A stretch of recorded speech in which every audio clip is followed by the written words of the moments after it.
And today we're gonna be making super simple smoked pork butt. In about half a day, this is gonna be super delicious, super tender smoked pork butt. So a little bit about the pork butt or pork shoulder, they're basically the same thing. They come from the front shoulder of the animal. It's available in boneless or bone-in. They both will work, whichever one you get. They each have their advantages. I buy mine from Costco generally, and it comes in this 2-pack. So if you want to make a large quantity of pulled pork, you can smoke both of these, or you can just do half and save the other half for making lots of other things. You can make sausage, you can make these delicious pork steaks, which are so much cheaper than beef. You can make pork schnitzel, you can make a roast, you can make sweet and sour pork. There's just really so many possibilities that you can make with these pork shoulders that are really inexpensive. These are boneless. They will cook a little bit faster. However, the cut is not quite as clean, meaning since it has been butchered to remove the bone, it is open a little bit on the side, so you can tie it together if you want, or you can just leave it as is and it will work just fine. You don't need to stress about the actual cut. As long as you have a pork shoulder or a pork butt, this is gonna work. The first thing that we're gonna do is to get our pork butt trimmed up and seasoned. Now, you might not need to do any trimming at all, but I like to dry it off with some paper towels, then use a really sharp knife. This is a boning knife to trim off any loose pieces that will kind of get burned along the way. Makes it cleaner. Now, we don't need to trim off the fat cap at all. I'm gonna leave it. However, I like to do a nice cross hatch pattern, about ½ inch or so. And what that's gonna do is we're just gonna go through the fat, and that's gonna help that fat render off. And it's also gonna get the seasoning nice and deep in there. Super easy to do. You just drag your knife over. We're not trying to go into the flesh. We're just trying to create that crosshatch pattern, and you're gonna see why at the end, how delicious that is. It's one of the best parts right here. You can just kind of check around, make sure there's no pieces that are kind of hanging off. Definitely save that. There's no reason to discard that. There's lots of stuff you can make. You make stir fries, and then it's great for sausage as well. So I do not throw any of that away. When it comes to seasoning your pork butt, the #1 thing is to use salt. You can go with simple as salt and pepper and it's gonna be delicious. However, a dry rub is great. You can use whatever dry rub you want. I like to use my own dry rub that I throw together. I use some smoked paprika, a little bit of chili powder, the dark chili powder, some brown sugar for sweetness, and it helps make that really nice flavorful bark on it, and some black pepper and just a couple other basic spices. You could put whatever you want, or you can just buy a rub if you prefer. I like to keep the salt and the dry rub separate, and that gives you control over your seasoning. And I'm gonna season with plenty of salt on this on all the surfaces. And so since this is boneless, you can see it opens up and we can actually just season right in there, which gives us the chance to get more flavor inside the pork. And while I'm doing this about an hour before I put it on the smoker so that it sits out and gets a little bit of temperature gain, it makes it smoke a little bit more quickly. You could totally season your pork the day before. That's gonna allow the salt to fully absorb into the meat and it'll give it a lot of flavor. It's called a dry brine. That is something that's really nice to do if you have extra time. Just season it the day before, let it sit uncovered in the refrigerator. After it sweats a little bit, it'll reabsorb that salt back in and it's going to definitely make a difference. But if you don't have time, you totally don't have to do that. When you're seasoning, season it with your hand a little bit elevated from the surface, and that creates a nice even dusting. We're gonna kind of rub it in between these cuts here over every surface we're gonna get. Now we're gonna head out and get our smoker set up. We're just gonna let this sit out on the counter. I like to use apple or cherry wood when smoking pork because the subtle sweet flavor of the smoke complements the pork so well.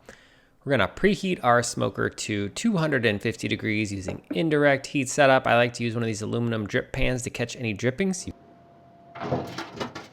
One of the more important things to know is that this might take a really long time to cook. It might take 6 hours, it might take 12 hours depending on your smoker and the actual thickness of the meat and the starting temperature. So we're just gonna think about the internal temperature that it's gonna be finished at, which will be around 203 degrees to be super shreddy, or we call it probe tender, where you feel like the probe easily sticks in and it will just pull apart. Your smoker might have a built-in thermometer, but the thing with those is that they're often inaccurate, and I say that your grill is lying to you, although it might not mean to lie to you. But I like to use these really high quality thermocouple thermometers that have multiple probes and you can remotely monitor. This is called the ThermoWorks Smoke, and it has a separate monitor device, so you could bring this in the house with you. With having multiple probes, we're gonna have one probe in the thickest part of our pork butt, and then the other probe is inside the smoker, so we know the actual temperature of the smoker.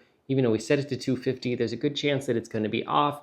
The temperature goes up and down, which is totally normal, but we want it to average out about 250 degrees. Since we're not going to be wrapping this, spritzing it, or doing anything special, there's really no need to open the lid until it is done. We could check on our fuel, make sure that everything looks good a couple of times, but really there's no need to open the lid to the smoker to check on it if you have a remote thermometer, because then you kind of know what's going on in there without looking. Another thing in regards to temperature to be aware of is something called the stall. That's a phenomenon that has a scientific explanation, but basically it is the meat as it sweats out some of that liquid that's inside it. The temperature stops rising, and it's usually around 155, 160 degree internal where it does this, and it plateaus for an hour, sometimes 2 hours, and you're fairly convinced that it's never going to rise again, but then it does. So just be aware of that.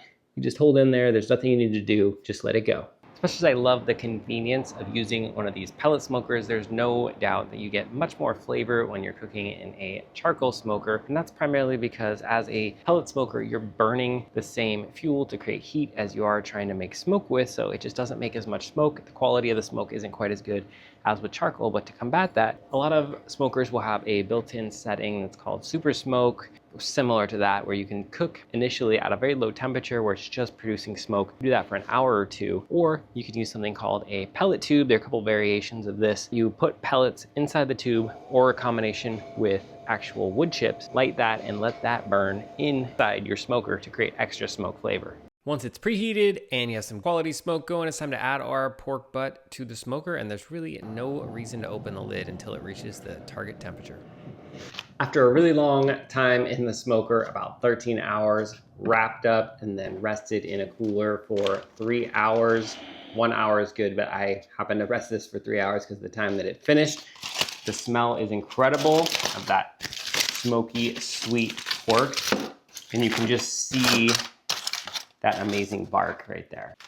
There are lots of ways that you can use to shred this. I happen to have this ice pick fork, which works really, really well. It's this nice long heavy handle. It just digs in and shreds. They have meat claws. You can put some gloves on and use those to shred it apart. You can use 2 forks. There's all kinds of stuff you can use depending on your preference and what you have. Let's dig into this. So this on top here is what I'm talking about with doing the crosshatch pattern. You get these little kind of burnt end pieces that, I mean, they're one of the better things you could ever eat. Sweet, smoky. We're just gonna tear into this. You can see the pork just shreds apart. This is the best part here on the top with all that flavor. And when you're shredding, you want to find the grain and then kind of just go against it. I like to shred the whole thing when it's warm. It's just way easier to do.